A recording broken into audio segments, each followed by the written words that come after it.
What's good, y'all? Today we're going to be going over Ultimate Spider-Man Incursion issue 1, and this issue is so good that it involves Miles Morales going to the new Ultimate Universe for the first time ever, and meeting Peter Parker and his son Richard Parker for the first time. So let's get into it.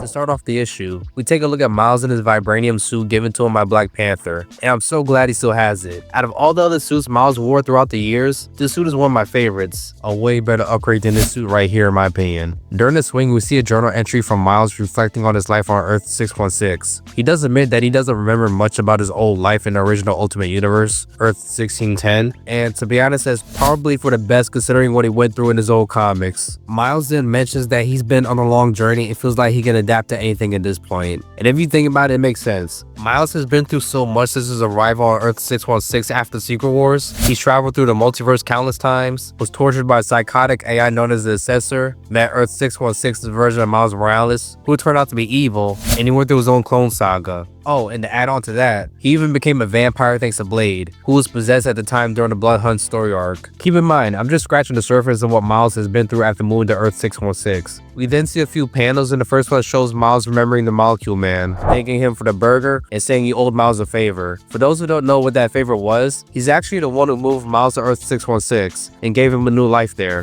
The next panel shows Miles speaking with the Maker, just before the Maker traveled to the new Ultimate Universe, Earth 6160. He offered Miles the chance to come with them to this new Earth, but Miles declined, saying he prefers his life on Earth 616. And to be frank, why would he? He has his whole family with him. Jefferson and Uncle Aaron are there alongside Rio, who's brought back to life, and he has a baby sister now. The Maker respected Miles' decision and gave him a blank card in case he ever changes his mind about going to 6160. That card alone gives Miles the ability to travel to Earth 6160, which is absolutely insane to me. How a single card can act as a device with highly advanced interdimensional tech is beyond me, but that's the beauty of comics. It doesn't have to make sense. We just roll with it and try not to overthink it. Otherwise, we might as well be giving ourselves migraines. Another reason Miles declined the offer is due to his lack of trust for the Maker, so he decided to throw the card in the trash, which was a really careless and bad idea. Miles didn't think this through. You don't just throw away a card that has the ability to be a doorway between dimensions in the garbage. That's a disaster waiting to happen. He would have been better off giving the card to Mr. Fantastic or Iron Man. That would have made more sense. Miles did have some thoughts on what if the Maker wasn't lying about his offer. He did wonder if going to that Earth would fill a void he didn't know he had. But then again, he backtracks on it and he blew it off as a stupid idea.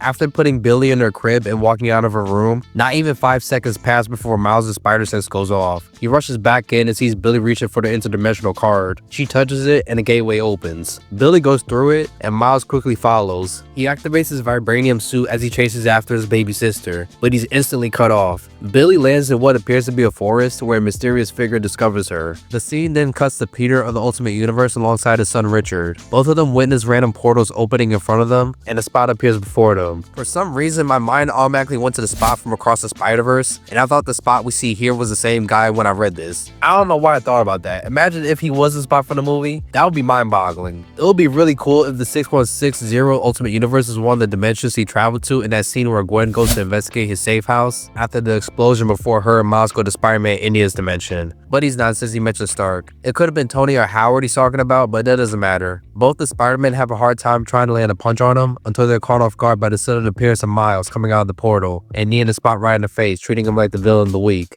Nah, that's being generous. My boy Miles is treating him like the villain of the day here and knocked his ass out with one Venom strike punch. Peter's over here like, well shit, with Richard responding language dad. Miles introduces himself as Spider-Man to both Peter and Richard. You can already tell Peter is the Spider-Man of this Earth, and he tries to guess who Richard is supposed to be. He guesses Venom and Richard replies, no, but that's not a bad name. Miles is like, wait, nah, I take it back. And Richard is like, too late, Venom it is. When I read this, I just shook my head. It's not Miles' fault, but man, that moment tells me a Venom story is coming sooner than we thought. I just hope Richard or anyone in Peter's family doesn't get hurt in the process. That's all I ask. I really like the Picotech suit helping Peter while letting Richard fight crime alongside his dad. Hopefully, if the Picotech suit ever becomes corrupt, it's only temporary, and Venom becomes a full separate entity somehow, split off from Richard's suit. After webbing up the spot, the three Spider-Men swing off. Miles tells Peter that he's also Spider-Man on Earth 616. Richard did ask about the 616 version of Venom, and Miles replies that he doesn't know him that well. Now sure, Miles might not know 616 Venom that well, but I think he knows enough.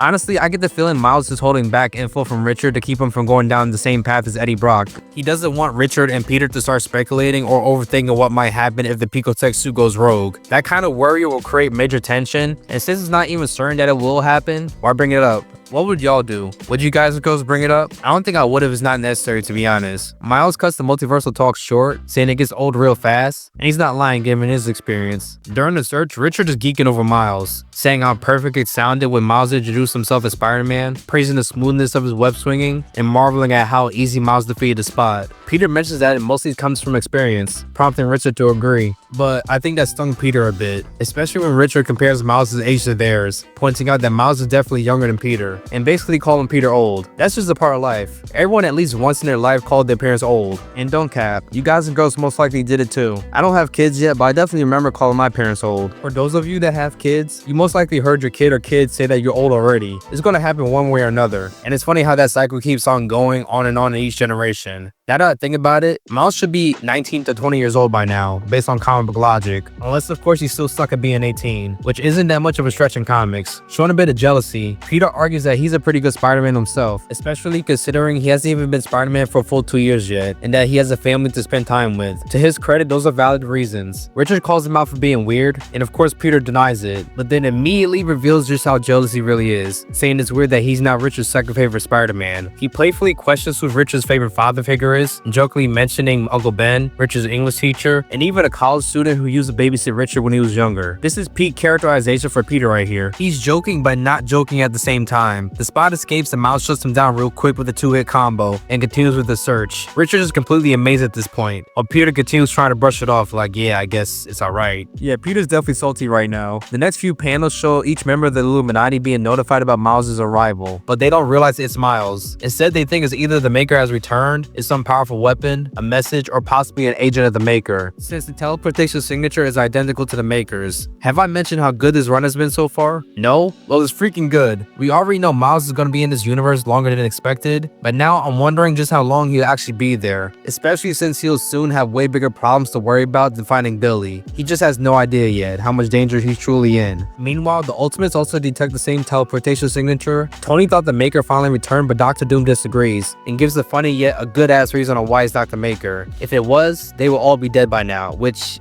yeah, that's a good point. Captain America sent in 2 members of the Ultimates to get Miles. Tony has a few doubts on sending those members, but Cap thinks they'll get the job done. Personally, I'm with Tony on this one, especially since it's revealed that one of the 2 members is a spy for the Illuminati in Ultimates issue 12. Very bad news, but what's a good story without a bit of tension in it, you feel me? As it reaches nighttime, Peter suggests that they take a break from looking. He tells Miles that they've attracted a lot of attention to themselves, and it could increase the risk of someone very dangerous looking for them. Miles doesn't care at all and goes invisible, daring someone to come and look then. Richard is fascinated yet again as he just witnessed Miles go invisible for the first time. Peter keeps on trying to reason with them as it's been hours since they started searching. He offered to let Miles sleep at his place for the night and they'll start the search again when it's daytime. But Miles cuts Peter off, telling him that he has to find his sister. She's only 11 months old and alone in a totally different universe. He may be a little aggressive towards Peter, but I understand Miles' frustration here. Just imagine a kid wandering around alone in the grocery store. Now times that by 1 billion and she can't even walk yet. Shoot, this makes me reflect. And y'all most likely did this too. I remember when I wasn't even 10 years old, every time I go to the store with my mom, whether it was Target or Walmart, I will always go on my own to the toy aisle and check out the Batman action figures. I did it so many times, the toy aisle full of the Batman action figures would be the first aisle my mom would check out to see if I was there. If I wasn't, she would find me where the Xbox games were at, since I had the Xbox 360 back then. Now, if I was taking the Toys R Us back then, forget about it. I'd be damn near everywhere. Where the Batman action figures were, the Spider-Man action figures, even where the Nerf guns were. Do people even still play with Nerf guns these days? Type in the comment section below if you used to play with Nerf guns. Or do y'all remember exploders? I know that's very niche, but I was one of those people that played with exploders. You know, those like exploding bullets and all that? Yo, those were fun. But getting back to it, as a kid, your imagination just runs wild and you just explore. I totally get Miles, a baby alone in a whole different universe that he's not even familiar with himself. Hell nah, no way. I know he's stressing out. Peter doesn't like that Miles is staying out, but deep down, I know he understands as a father. He tells Miles he'll check on him the next day. Richard feels a little embarrassed when Peter tells him it's time to to head home since it's past his bedtime, so he shakes Miles' hand and swings off with his dad. For the rest of the night, Miles continues his search. He admits to himself that Peter was right. This universe really is unfamiliar territory. He's seeing things he's never seen before. He checks out the address that matches his home from Earth 616, but there's nothing there. Another family lives at that address now. He keeps searching around the neighborhood, even though he knows it's not the same one he lives in. It might have the same name, but everything about it feels different. Miles stops when he sees a poster of the Ultimates. To keep all the doubt and dark thoughts from creeping in his head, he tells himself he will find Billy. Suddenly, his spider sense flares, and before he can react, he's grabbed by the Wasp in her giant form, with Ant-Man perched on her shoulder, ending the first issue off with a major cliffhanger. Now, I'm not going to spoil who's the spy unless you've read Ultimates issue 12, but I do wonder, and I'm very interested on where this goes from here. Will Miles get some help from the Ultimates in order to find Billy? Or is Billy already captured by the Illuminati? Who knows? But I'm very excited for issue 2. Issue 1 started off with a bang, and I hope they keep the momentum. Besides all that, if you were entertained, thought it was educational, like what I said, or all the above, be sure to like the video, subscribe to the channel, comment, and turn on post notifications, especially if you're a new viewer. If you want to support the channel even more, my links will be down in the description box below, and I'll talk to you guys and girls later.